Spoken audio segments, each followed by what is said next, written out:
Bwana Yesu asifiwe. Karibu tena kwenye mafundisho ya uzima, na leo niko hapa kuweza kujaribu kufafanusha maneno machache ambayo yatatufaa. Nitasoma kitabu cha Warumi 12 na ule mstari wake wa 6. 12:6, kitabu ni Warumi. Biblia imenena maneno haya: basi kwa kuwa tuna kalama zilizo mbalimbali kwa kadiri ya neema mliopewa, ikiwa ni unabii tutoe unabii kwa kadiri ya imani, ikiwa ni huduma tuwemo katika huduma yetu, mwenye kufundisha katika kufundisha kwake, mwenye kuonya katika kuonya kwake, mwenye kukirimu kwa moyo mweupe, mwenye kusimamia kwa bidii, mwenye kurehemu kwa furaha. Pendo na lisiwe na unafiki, lichukieni lilio ovu, mkiambatana na lilio jema. Shalom, shalom. Mpenzi mtazamaji, nina neno kidogo nataka nishiriki nawe majira haya ya kanisa la mwisho.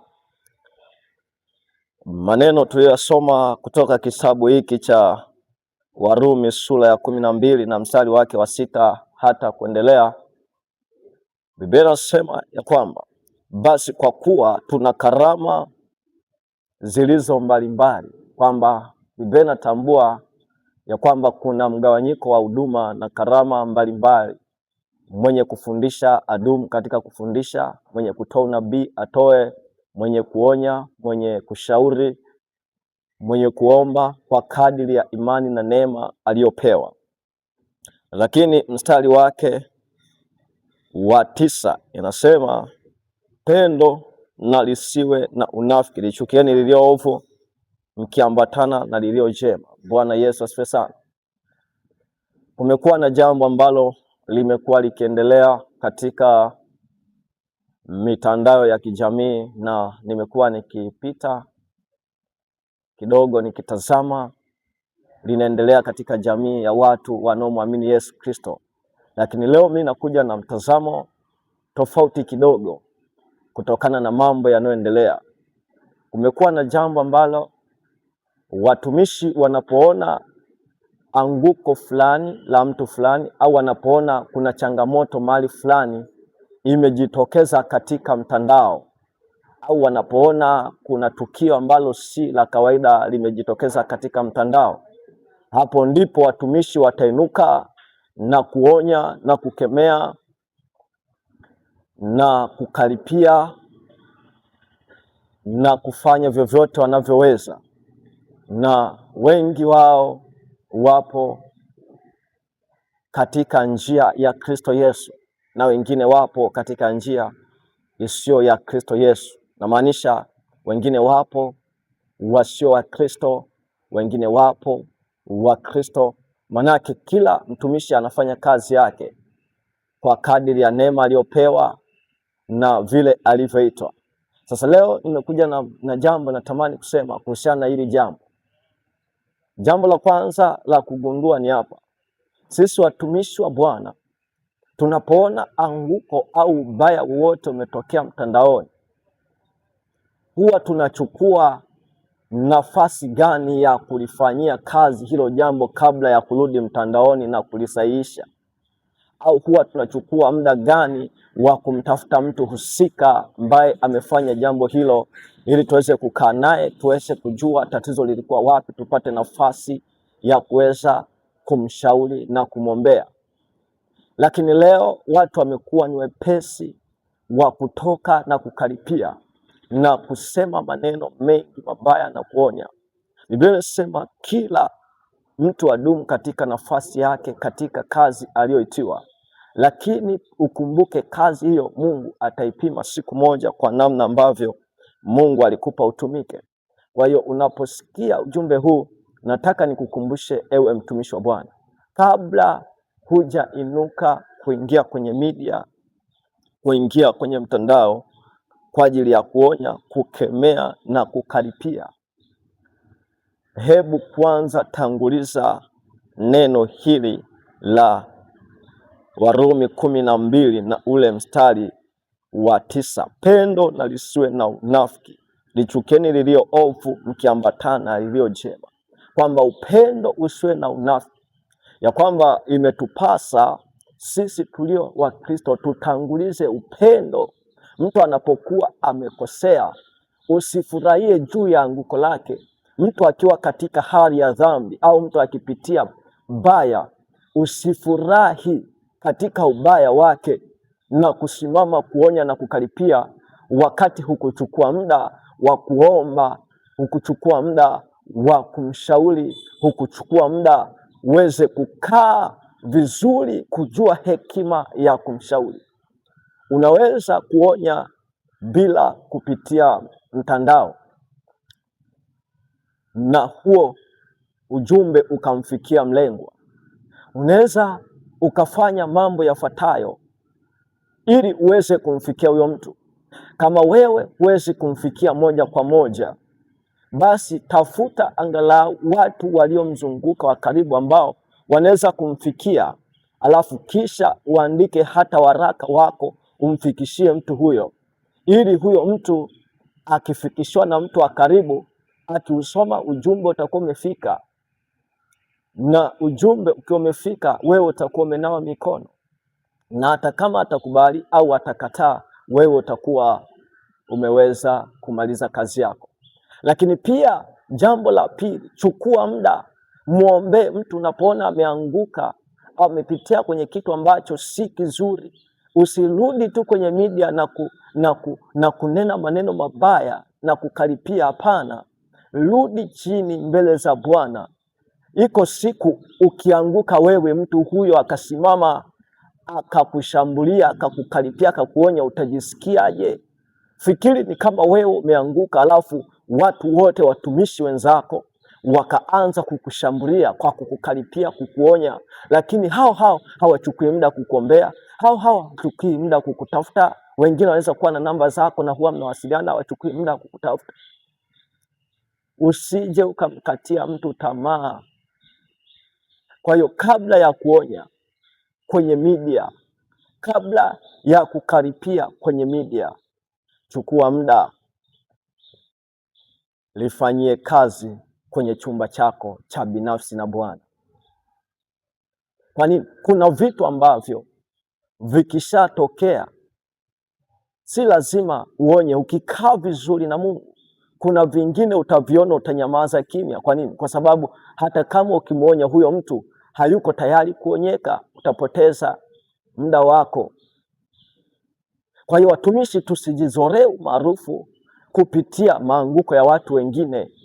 Tusitafute watazamaji, viewers, kupitia maanguko ya watu wengine, bali tutafute pointi muhimu mbele za Mungu, kutafuta suluhisho la watu hao wakae vizuri. Kabla ya kuonya, tafuta kumshauri. Akikataa mara ya kwanza, mara ya pili, mara ya tatu, sasa muonye. Na hapo hata ukija kuonya, unaweza ukaja kuonya kwa ushahidi. Unasema, watu wa Mungu, imebidi nije kwenu mbele zenu kupitia mtandao kwamba kuna mambo yameendelea juu ya mtumishi huyu, na nimepata nafasi ya kuongea naye mara kadhaa, lakini hakunielewa. Sasa kuliko kuendelea kupotosha au kuliko kuendelea kuharibu hali ya kanisa, ni heri tutambue yupo katika anguko au yupo katika hali isiyo njema. Kwa hiyo nini kifanyike? Tuendelee kumwombea, tuendelee kumshauri arudi katika njia. Tusifurahi mtu anapoanguka au anapokuwa katika hali ya dhambi, tusifurahi, bali tutafute njia ya kumtoa huko. Huyo ni askari. Kama bado anamkubali Yesu Kristo, huyo ni askari wa akiba, yupo kwenye mafunzo tu. Akikamilika atasimama vizuri, atakuwa msaada kwa ajili yako. Hujui wewe kesho utapatwa na nini. Hujui kesho nani atasimama akusemee vizuri. Hujui kesho nani atasimama aseme mabaya juu yako. Kwa hiyo niseme maneno haya, watumishi wa Mungu, kabla ya kusimama kwenye media na kutoa komenti na kutoa taarifa kuhusu mambo ya watu wengine, kaeni mjipe muda, tujipe muda na kuweza kulifanyia utafiti vizuri, lakini pia itatufanya tuwe watumishi wenye hekima. Mtu mwenye hekima huona mengi, hukutana na mengi, lakini huwa anafanya machache kwa sababu ya hekima. Hekima ni uwezo wa kufanya kitu sahihi kwa wakati sahihi kwa kusudi sahihi la Mungu. Kwa hiyo hata ukifanya kitu sahihi kwa wakati sahihi, kama sio kusudi la Mungu, sio hekima bado. Kwa hiyo hilo nimelisema ili watumishi wa Mungu tuweze kujua namna ya kufanya. Kwa sababu gani nasema haya? Nimefuatilia kupitia maonyo na mashauri na makaripio yanayokuwa yanatolewa kwa njia ya mtandao kwenda moja kwa moja kumshambulia mtu fulani au kumzungumzia mtu fulani. Baada ya kuzaa matunda mema, yamekuwa yakizaa matunda mabaya. Lakini pia baada ya kutufanya tuwe na umoja, yamekuwa yakitutenga. Fikiri kuna mtu anamfuatilia huyo mtu na anakufuatilia wewe, alafu wewe ukatoka ukamsema vibaya huyo mtu, atabaki njia gani aweze kukuamini? Kwa hiyo tutumie hekima kubwa sana kuweza kuonya na kushauri, hasa tunapokuja kwenye media. Media inafuatiliwa na watu waliookoka, wasiookoka, wanaomjua Mungu, wasiomjua Mungu, dini zote. Kwa hiyo tunapokuwa tunaruka live, tunatuma taarifa na kila kitu kimetokea tu leo mtumishi, kesho umeamka nacho. Hapana, haitakiwi kuwa hivyo. Jipe muda. Na pia hapa naweka angalizo juu ya kanisa na juu ya watumishi wote, ikiwemo na mimi. Tukiona sisi watumishi tunaruka live au tunatoa maonyo baada ya anguko la mtu kuonekana kwenye mtandao, basi hata sisi tuna udhaifu. Kwa nini? Ilikuwaje kabla mtu huyu hajaanguka? Ulitakiwa utoe taarifa mapema, jamani, huyu mtu ninaona njia zake sio sawa, mapema kabla ya kuanguka, ili kama kuna nafasi ya kutengeneza mtu huyo atengeneze. Lakini pia yako maanguko mangapi ambayo ni ya watumishi wanaanguka, ambayo hayaruki mtandaoni, tusioyaona? Tutayasaidiaje hayo maanguko? Kwa nini tunatoka kutoa ushauri kwa ajili ya maanguko tu ambayo tumeyaona kwenye mtandao, lakini ambayo hatukuyaona tunakaa kimya? Manake na sisi tutakuwa ni watu tunaofuatisha mambo tu yanayotokea kwenye mtandao, manake tumekuwa tukisombwa na mtandao. Nitakuja baadaye kueleza dhambi za kupitia mtandao ambazo zitawahukumu watumishi.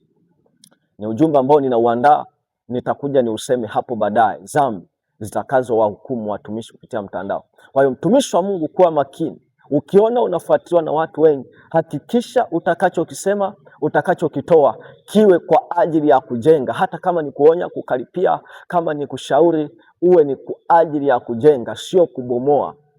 Huo ni ushauri wangu siku ya leo. Kwa hiyo tusitoe mashauri, tusitoe kuonya, kukemea baada ya kuona vitu mtandaoni.